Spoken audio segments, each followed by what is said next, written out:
You're watching Forsaken Joe. Don't forget to like and subscribe. Enjoy the story. Let's begin. The first sign that the night would spiral into chaos wasn't the smug grin on Vincent's face. It wasn't even the way Lydia's hand trembled when she reached for her wine glass. No, it was the silence. The sudden, unnatural silence that fell over the room when the music cut out mid-song. There we all were. Expensive shoes on polished floors, champagne flutes half raised, frozen like characters in a photograph. Then, as if on cue, Vincent laughed. That low, sharp laugh, the kind meant to remind everyone that he was in control. "Guess even the DJ can't handle this crowd," he said, his eyes darting toward me with that same mocking glint he'd worn all evening. I could feel every stare in the room slide toward me. Why? Because just moments earlier, I'd been standing next to the sound system, fumbling with my phone like an idiot. I wasn't touching the music, of course. I'd just been checking a text from Lydia, but it didn't matter. Vincent raised an eyebrow, smirked, and said loudly, "Careful, Elliot, or you'll ruin the party for everyone." Or is that the plan? The room chuckled, a polite, uncomfortable chuckle. My throat tightened. My palms were sweaty, but it wasn't anger that bubbled up inside me. It was something far colder. A realization. Vincent wasn't just teasing me. This was targeted. It felt like he was pushing me to the edge on purpose, like this entire event was some game I wasn't supposed to understand. And then, while everyone's attention was fixed on me, I noticed something. Lydia, my wife, was looking at him. Not me. Him. Her lips were pressed tight, but her eyes were screaming something I couldn't read. Was it guilt, fear, or something worse? For the rest of the night, I barely spoke.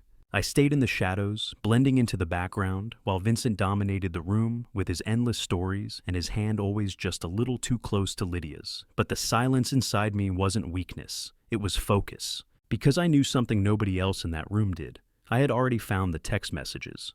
Not just between Lydia and Vincent, but messages that revealed something far darker.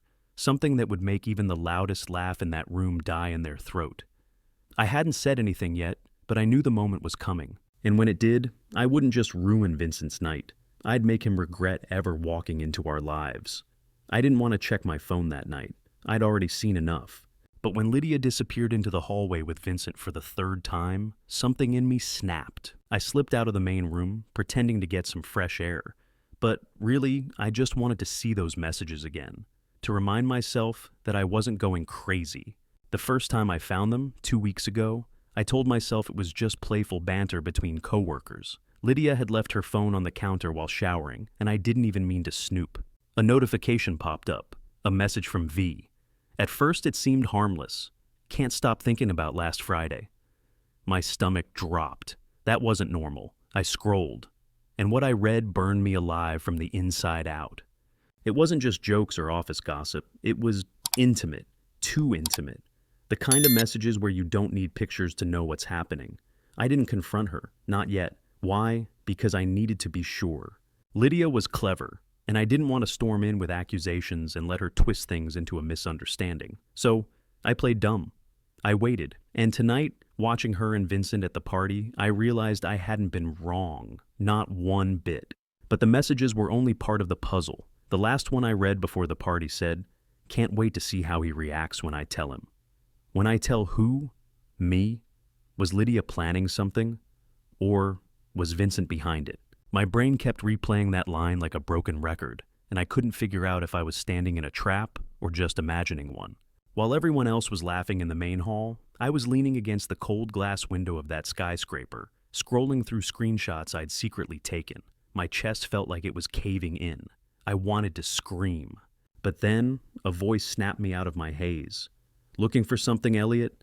It was Vincent, standing right behind me, grinning like the devil himself. I shoved my phone into my pocket. "Just checking a text," I muttered. He tilted his head. "Hope it's nothing important. You wouldn't want to ruin the mood, would you?" His tone was dripping with that same condescending charm he'd been using all night. And before I could even respond, he leaned in closer, just enough that I could feel his breath near my ear, and whispered, "Some truths don't need to come out. Not yet." Then he walked away. Just like that, back into the crowd, laughing, clinking his glass, acting like nothing happened. but I stood there frozen, my heart pounding. How did he know? Did Lydia tell him I'd seen the messages?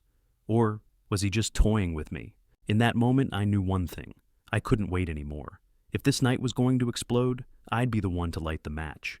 I didn't go back to the party right away. I stood in that empty hallway for what felt like hours, my fists clenched, my mind racing. Vincent's words, "Some truths don't need to come out, not yet," were echoing inside my skull like a war drum. He wasn't just mocking me anymore, he was warning me. And I realized something terrifying. Whatever game he and Lydia were playing, I was the outsider. I was the fool standing on the sidelines, while everyone else knew the rules.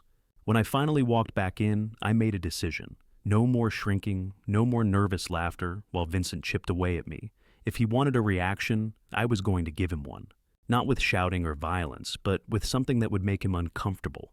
I was going to take control of the room. I grabbed a glass of champagne from the bar and climbed up the small step by the DJ booth, clinking my glass with a forced smile. "Excuse me, everyone," I called out, my voice sharper than I intended. A few heads turned, but most people kept talking, pretending not to care, so I raised my voice. "I just want to take a moment to say how proud I am of my wife, Lydia. She's the most talented, hardworking, and—" I paused, locking eyes with her. "Most honest person I know." The word honest hung in the air like smoke. Lydia froze, her glass halfway to her lips. Vincent smirked in the corner, clearly enjoying the show. "And," I continued, "it's great to see how close her team is. Really close, like family, right?" My tone was just sharp enough to make a few people glance between Lydia and Vincent. I saw her cheeks flush. Good. Let her feel a fraction of what I'd been feeling for weeks. Vincent, of course, didn't flinch. He strolled toward me, slow and deliberate, like a predator. "That's sweet, Elliot," he said, clapping me on the shoulder. "You're a lucky guy. Not many men are secure enough to joke like that in front of a crowd." The crowd chuckled, but I could see it in his eyes. I'd rattled him. "Yeah," I said, smiling with every ounce of fake confidence I could muster. "Lucky me." I raised my glass to him. "To honesty." And I downed the drink in one shot. The room went quiet for just a second too long. Then the chatter resumed, but I could feel it. Something shifted. Lydia walked up to me, her smile tight, her voice low. "What are you doing?" she hissed through her teeth. "Enjoying the party," I said, not looking at her. "You seem to be having fun. Why shouldn't I?" For the rest of the night, I didn't leave her side. I didn't make a scene, but I made sure Vincent knew I was watching. Every time his hand brushed hers, every time he leaned in too close, I was there, staring him down. He didn't back off. In fact, he seemed to enjoy it. It was like he wanted me to break, but I didn't. Not yet. Because I had something planned, something he wouldn't see coming. I just had to wait for the right moment. And when it came, it would turn this night upside down. The rest of that party felt like I was stuck in a slow-motion nightmare. Every time I tried to breathe, I could feel Vincent's smirk cutting through me like a blade. He wasn't just there to mock me. I could see it now. He wanted me to crumble, to lose control in front of everyone so he could stand there, calm and polished, while I made a fool of myself. But I wasn't going to give him that satisfaction. I had something far better in mind. I knew I couldn't confront Lydia right there in front of her colleagues. That would have been chaos, and she would have spun the story to make me look like the paranoid, jealous husband. No, I needed proof, real, undeniable proof. Something that would burn through every lie and every excuse they could come up with. And as luck would have it, I had exactly the opportunity I needed that night. Vincent made a mistake, a stupid, arrogant mistake. He left his phone on a table by the bar while he was dancing with Lydia. Yes, dancing with my wife. I stood across the room, watching him spin her around, his hands shamelessly on her waist, and I felt something inside me snap. Not rage, no. Something colder, calculated. I walked over to the bar, grabbed his phone like it was my own, and slipped into the empty hallway. My hands were shaking as I tried to unlock it. 4 tries, then 5. I almost gave up. But then I remembered something. Lydia's birthday. August 23rd. I typed it in, and the phone opened like it was meant for me. I scrolled straight to the messages, my breath caught when I saw her name. There it was. A long thread of texts not even hidden, not even disguised. I read just a few lines, and it was worse than I imagined. They weren't just flirting or exchanging secrets. They were planning something. "After tonight, No more pretending, one message read. We tell him. He deserves to know. My hands went cold. It wasn't just betrayal. It was collusion. They were laughing at me, mocking me behind my back while I played the loyal husband. I took screenshots of everything, sending them straight to my own phone. My heart was pounding so hard, I could barely hear myself think. This wasn't just a party anymore. This was a war zone, and I had just armed myself with dynamite.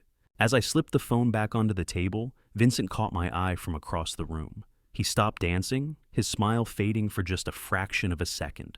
He knew. He knew. Lydia followed his gaze and looked at me, her face pale. That was the moment I realized the power had shifted. For the first time that night, Vincent wasn't in control. I was, and I was about to use every ounce of that control to burn the fake smiles off their faces. The moment I saw their faces, I knew I had them. Lydia's eyes were wide, darting between me and Vincent like she was waiting for him to do something, to fix it, to take back the sudden shift in power. Vincent, for the first time all night, didn't look smug. His jaw tightened, and he gave me this subtle, almost imperceptible shake of his head, as if he was warning me to let it go. But that just made me want to push harder. I didn't blow up right there. No. I wanted to make them sweat. I wanted to make them feel the same knot in their stomach that I had been carrying for weeks. I walked straight up to Lydia, ignoring Vincent entirely, and wrapped an arm around her waist like everything was perfectly fine. Having fun? I asked, my tone syrupy but sharp enough that she froze. Elliot, she said quietly, her voice low enough that no one else could hear. Don't start. Not here. Oh, don't worry, I whispered back. I'm just getting started. Then I turned to Vincent, who was watching us like a hawk. Hey, Vince, I said casually. Why don't we have a drink? Man to man. He hesitated, and I saw the flicker of something in his eyes. Fear or anger? Maybe both. Sure, he said finally, his usual confidence forced now, his voice slightly strained. We walked to the bar. I ordered 2 whiskeys, not taking my eyes off him. He leaned on the counter, his voice low and careful. I don't know what you think you saw on my phone, he began, but this isn't the time or place. Oh, I know exactly what I saw, I cut him off. My smile must have looked insane because he flinched just slightly. And you know what? I should thank you. For being so careless, for leaving it all out in the open like the arrogant prick you are. His face hardened. Listen, Elliot, you're going to make this a lot worse for yourself if you don't just... Worse for me? I laughed under my breath, leaning closer so only he could hear. Buddy, I own you now. I have everything. Every disgusting message, every pathetic thing you wrote to my wife, all of it. Do you want me to show them? Should we put it on the big screen? Because I will. I swear I will. For once, Vincent had no comeback. He stared at me, his jaw tight, like he wanted to hit me, but couldn't risk it. He was cornered, and he knew it. When I turned back toward Lydia, she was standing a few steps away, pale as a ghost, pretending to chat with one of her coworkers. But I saw her hands shaking. She knew what I had done, and the fear in her eyes told me something else. There was more, something bigger than just a few texts. I suddenly realized that this wasn't just about an affair. There was something deeper, something they were both terrified I would uncover, and now I had to know what it was. I waited until the party began to thin out. People were starting to gather their coats. Laughter was dulling into tired conversations, and the music was low enough that I could feel the weight of the silence between Lydia and me. She hadn't looked me in the eyes since I spoke to Vincent at the bar. She kept forcing smiles for her coworkers, but her hands wouldn't stop fidgeting. She was scared, and that fear made me angrier by the second. When I finally caught her alone near the elevator, I grabbed her wrist gently but firmly. We need to talk, now. Elliot, not here, she whispered, her voice cracking. Please. Then where? I asked, my tone low but sharp. Where do you want me to do this? In front of all your friends? Because I will if you keep playing these games with me. She looked around nervously, as though Vincent might appear at any second, and then led me down a narrow hallway that led to a smaller conference room behind a glass wall. The room was dimly lit, the city lights outside casting long, cold shadows across the table. As soon as the door shut, I pulled out my phone, opened the screenshots, and placed them on the table between us. Explain, I said, my voice trembling not with fear, but with a mix of rage and heartbreak. Lydia stared at the screen, her eyes welling up. For a second, I thought she was about to deny everything, spin some story about how it was just innocent fun. But then she broke. "It's not what you think," she whispered. I laughed bitterly. "Don't you dare say that. I read what you two said. I saw every disgusting word. You were going to tell me tonight? Is that your big plan? Announce it like some corporate memo while I stand there like a fool?" Her lip trembled. "Elliot, you don't understand. Vincent, he's dangerous." That stopped me cold. "Dangerous?" She nodded, tears rolling down her cheeks. "I didn't want any of this. He's been—" She paused, glancing at the glass door like someone might be listening. "He's been controlling me, for months. It started with late nights at the office. He made it sound like I had no choice. Her voice broke. I felt my blood run cold. "What are you saying? That he forced you?" She nodded silently, covering her face with her hands. The pieces started to shift in my head. The texts I read suddenly felt different, twisted, like they weren't just part of some affair, but something deeper, uglier. But before I could say another word, the door opened. Vincent stepped in, calm as ever, like he'd been expecting this exact moment. He closed the door behind him and smiled. "So," he said casually, "did she tell you the truth yet?" Vincent leaned against the door with that infuriating calmness, like this was all just another business meeting he was effortlessly winning. The way he looked at Lydia, not with affection, but with ownership, made my stomach turn. I stood between them instinctively, my fists clenched, my voice low and trembling. "What truth are you talking about, Vincent?" He smirked, as if my anger was exactly what he wanted. "The truth," he said slowly, "that your wife has been keeping secrets from you. Not because she wanted to, but because I made sure she had no choice. That's what you want to hear, isn't it?" His tone was mocking, almost playful, and it made my skin crawl. Lydia's breathing was shallow, her face pale, but she didn't say a word.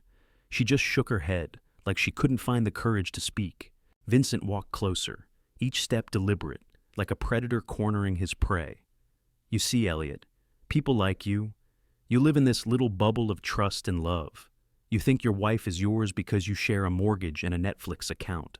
But the real world doesn't work that way. The real world belongs to people who take what they want. People like me. I wanted to hit him. God, I wanted to smash that smug grin off his face. But deep down, I knew that would give him exactly what he wanted. A scene, a meltdown, proof that I was the pathetic, jealous husband he could laugh about with his coworkers. So instead, I took a step closer and whispered, "You're not as smart as you think you are. I have your messages, every single one of them. Do you think your little kingdom here will still respect you when they see who you really are?" For the first time, I saw something flicker in his expression. Not fear exactly, but a flash of irritation, like I'd just poked a hole in his perfect armor. He tilted his head, his voice dropping to a darker tone. "You don't know what you're getting yourself into. Do you think you're the first husband I've had to deal with? Do you think you can outplay me?" Lydia finally spoke, her voice shaking. "Vincent, stop. Please, this has gone too far." "Too far?" He laughed coldly, glancing at her like she was a child who didn't understand the game. "Sweetheart, this is just the beginning. Unless—" He turned back to me with that sharp grin. "Unless you're smart enough to walk away. Pretend you didn't see anything. Let her stay exactly where she belongs." The way he said it made my blood boil. I realized in that moment that this wasn't just about Lydia or me. Vincent liked to break people. He liked to own them. And I wasn't going to let that happen. Not anymore. I looked him dead in the eye and said, "You think you hold all the cards, but tonight I'm ending your little game." His smile vanished. The room was so tense you could feel the air vibrating. Lydia grabbed my arm, whispering frantically, "Elliot, don't do this. You don't know what he's capable of." But I didn't care anymore. For weeks I'd been silent, letting them both push me to the edge. Now it was my turn. Vincent didn't realize it yet, but I was about to ruin him in front of everyone, and I wasn't going to stop until he felt as small as he'd tried to make me feel. I didn't waste another second. Vincent wanted me to stay quiet, but I'd had enough of being the silent, humiliated husband. I pulled out my phone, opened the screenshots of every vile message between him and Lydia, and without saying a word, I walked out of that glass room and back into the main hall where the party was still winding down. Lydia tried to grab my arm, whispering, "Elliot, don't!" But I shook her off. This wasn't just about us anymore. It was about ending him. I walked to the center of the room and clinked a glass with a spoon. The sound rang out like a bell, making everyone turn. "Sorry to interrupt," I said, my voice shaking at first but growing steadier. "But I think there's something everyone here deserves to know. About your wonderful coworker, Vincent." The crowd looked confused. Vincent appeared behind me, calm and collected, like he thought he could still control the narrative. "Elliot," he said, that fake smile plastered on his face. "You've had too much to drink. Let's not embarrass ourselves." "Oh, you'll be embarrassed, all right," I snapped.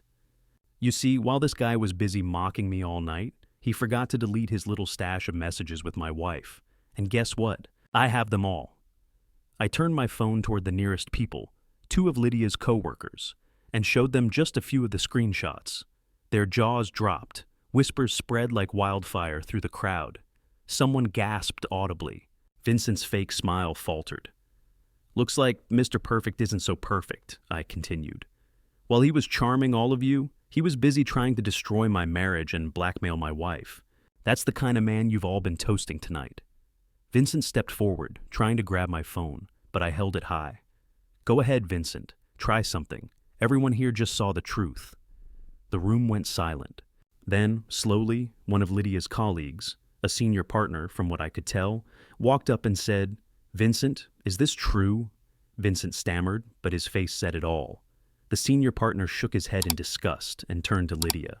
"We'll talk later, Lydia. For now, Vincent, I think you should leave."